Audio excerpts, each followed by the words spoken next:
వారసత్వ సంపద పరిరక్షణ కమిటీ ఆర్గనైజర్ గోదావరి పరిరక్షణ సమితి అధ్యక్షుడు టీకే విశ్వేశ్వర్ రెడ్డి అధ్యక్షతన జరిగిన ఈ సమావేశంలో తెలుగు భాష సేవారత్న పురస్కారాన్ని పొందిన కమిటీ కన్వీనర్ విఎస్ఎస్ కృష్ణకుమార్కు దుస్సాలువ పూలమాల జ్ఞాపికతో ఘనంగా సత్కరించారు. రాజమహేంద్రి వారసత్వ సంపద పరిరక్షణ కమిటీ సభ్యుల సమావేశం స్థానిక ఏపీ పేపర్ మిల్ ఎదురుగా ఉన్న శ్రీకృష్ణ సాయి కళ్యాణ మండపంలో శుక్రవారం జరిగింది. ఈ కార్యక్రమంలో కమిటీ సభ్యుడు డాక్టర్ కరి రామారెడ్డి, కేకే సంజీవరావు, దేశిరెడ్డి బలరామనాయుడు, ఎల్వి ప్రసాద్, కుడిపూడి పార్థసారథి తదితరులు కృష్ణకుమార్ను అభినందించారు. ఈ సందర్భంగా టీకే మాట్లాడుతూ ఆనం కళా కేంద్రాన్ని సాంస్కృతిక కార్యక్రమాల నిర్వాహకులకు 10,000 రూపాయల అద్దెకు కేటాయించడంతో పాటు సుబ్రహ్మణ్య మైదానంలో ప్రదర్శిస్తున్న చిత్రాల్లో నగర చారిత్రాత్మక నేపథ్యంపై డాక్యుమెంటరీ ప్రదర్శించడం జరుగుతుందన్నారు.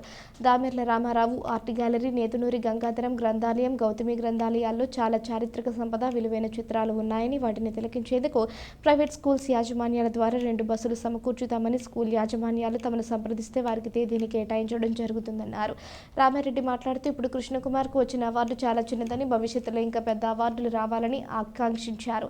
టీకే విశ్వేశ్వర్ రెడ్డి సంకల్ప బలంతోనే అన్ని పనులు అనుకున్నట్లుగా కమిటీ సభ్యులు కోరుకున్నట్లుగా జరుగుతున్నాయన్నారు. కృష్ణకుమార్కు పౌర సన్మానం చేయాలని ప్రతిపాదించారు. పలువురు కమిటీ సభ్యులు సమావేశంలో పాల్గొన్నారు. మీ అందరూ ఏదే ఉంటారు కానీ రాజమండ్రిలో ఎవరికి సరిగ్గా తెలియదు. ఇక్కడ తాళపత్ర గ్రంథాలు ఉన్నాయి, మంచి మంచి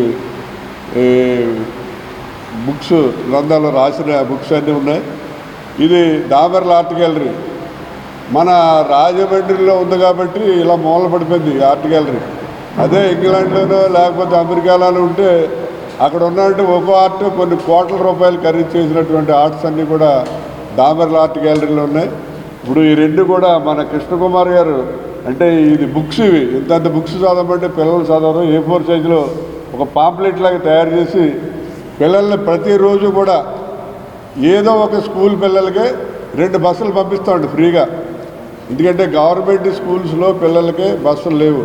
అందు గురించి ప్రైవేట్ స్కూల్స్ తరపు నుంచి బస్సులు తీసుకుని రోజుకి ఒక స్కూల్కి ఎవరు అడిగితే వాళ్ళకి ఆ లిస్ట్ ఒకటి ప్రిపేర్ చేసి ప్రయారిటీ ప్రకారం ఇది ఈరోజు ఈ స్కూలు, రేపు ఆ స్కూల్, అలాగా ప్రయారిటీ లిస్టు తయారు చేసి ఆ స్కూల్కి 2 బస్సులు పంపించి ఆ 2 స్కూల్ పిల్లలు వచ్చి అక్కడ ఇవన్నీ కూడా పిల్లలకి చూసిన తర్వాత మళ్ళీ అవన్నీ పిల్లల్ని తీసుకెళ్ళి వాళ్ళ స్కూల్ దగ్గర దింపుతాం ఫ్రీ ఆఫ్ కాస్ట్.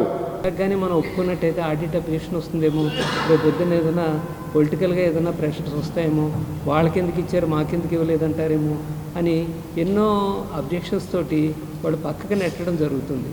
అలాంటిది ఈ కమిషనర్ గారు ఎంతో ఉదారంగా అంటే 50,000 ప్లస్ ఇంకో 20,000 70,000 అయ్యేటటువంటి దాన్ని 10,000కి కుదించారంటే అది సామాన్యమైన విషయం కాదు. అలాగే ఆర్ట్ గ్యాలరీకి ఏదో ₹1,00,000 ₹2,00,000 కాదు, ₹1,00,00,000 ఇచ్చారంటే అది చాలా గొప్ప విషయం. ఇలా ఎన్నో విషయాల్లో ఆయన స్పందిస్తున్న తీరు బాగుంది.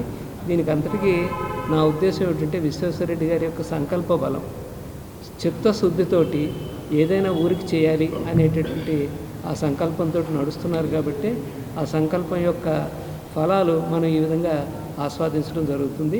ఆయనతో పాటు ఈ కార్యక్రమంలో పాల్గొన్న నాకు చాలా ఆనందంగా ఉంది.